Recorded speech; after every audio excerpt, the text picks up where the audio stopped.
ச்சே, what a great man. என்ன Lancy, யார் அந்த கிரேட் மேன்? வேற யாரு? என்னதான் லான்சி ரொம்ப புகழ்ந்து பேசிக்கிட்டே இருப்பா. நோ லெவின், உன்னை பத்தி இல்ல. நேத்து நான் நியூஸ் பேப்பர்ல ஒரு செய்தி படிச்சேன். குட்டீஸ், நியூஸ் பேப்பர்லாம் படிக்கிறீங்களா? ஆமா பிஷப் தாத்தா, ஒரு பெரிய பிசினஸ் மேன் அவருக்கு கீழே வேலை செய்யறவரையே வச்சு அவரோட புது கடையை திறக்க வச்சாரு தாத்தா. ஒரு பெரிய மனுஷனா இருந்தாலும் ஒரு தாழ்மையான ஒருத்தரை வச்சு அவரை கடை திறக்கிற அளவுக்கு உயர்த்தி இருக்கார். இது உண்மையிலேயே அவர் நீ சொன்ன மாதிரி ஒரு கிரேட் மேன். சரி, திருவரை காலத்தில் இருக்கிறோமே, கொஞ்ச நாள்ல கிறிஸ்மஸ் கொண்டாட போறோமே.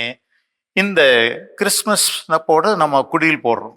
அந்த குடியில் ஒரு சில ஆட்கள் எல்லாம் இருக்காங்க. அந்த ஆட்கள்ல யாரு அப்படி தாழ்ந்தோரா இருந்து கடவுளால உயர்த்தப்பட்டவர்கள் அப்படின்னு சொன்னா யார சொல்லுவீங்க?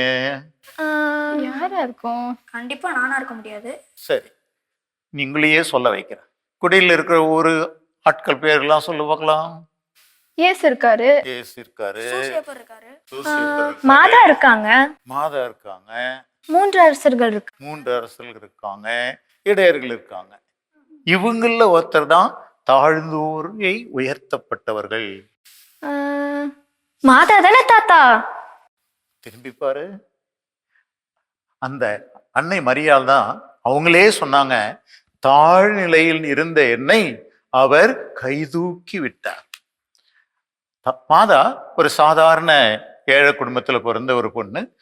ஆனா கபிரியேல் தூதர் அவர் செய்தி சொல்லி அவர் சரின்னு சொன்ன பிற்பாடு அவர் கடவுளால் உயர்த்தப்பட்டு, எந்த அளவுக்குன்னா கடவுளின் தாய், சாதாரண மனுஷனுடைய தாய் இல்லை, கடவுளின் தாய் அப்படின்ற நிலையில் இருந்தாலும் அவங்க என்ன செஞ்சாங்க? தாழ்ச்சியோட குடுகுடுன்னு ஓடி போய் எலிசபெத்துக்கு வேலை செய்யறதுக்கு போயிட்டாங்க. அப்போ இதுல இருந்து நம்ம என்ன பார்க்கிறோம்? கிறிஸ்து தாழ்ந்தோரை உயர்த்துகின்றவர். அன்னை மரியா சாதாரண பெண், இன்றைக்கு உலகம் முழுசும் போற்றுகின்ற ஒரு புனிதையாக அவரை. அதே போலதான் நீ சூசையப்பர்ன்னு சொன்ன இல்லையா? அந்த சூசையப்பரும் ஒரு சாதாரண மனுஷன், ஒரு தச்சு வேலை செஞ்சிட்டு இருந்தவர். ஆனா அவரை கடவுள் உயர்த்தி அந்த இயேசு குழந்தைக்கு தந்தையாக அவரை கொடுத்ததுனால அவரையும் இன்றைக்கு உலகத்துல மாதாவுக்கு அடுத்தபடியா பெரிய புனிதர். அதனால இந்த கிறிஸ்து பெருவிழா நமக்கு என்ன சொல்லுது அப்படின்னா, கடவுள் தாழ்ந்தவர்களை உயர்த்துகின்றவர்.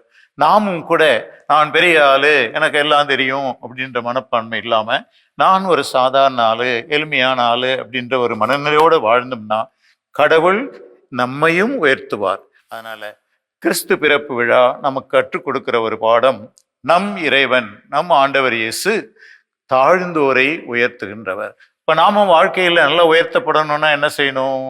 நம்மளும் தாழ்மையோடு இருக்கணும் தாத்தா. தாழ்மையோடு இருக்க முயற்சி பண்ணுவீங்களா? பண்ணுவோம் தாத்தா. கிறிஸ்து பிறப்பு விழாவுக்கு இந்த திருவருகை காலத்தில் நாம செய்ய வேண்டிய ஒரு நல்ல தயாரிப்பு. செய்வீங்களா? செய்வோம் தாத்தா.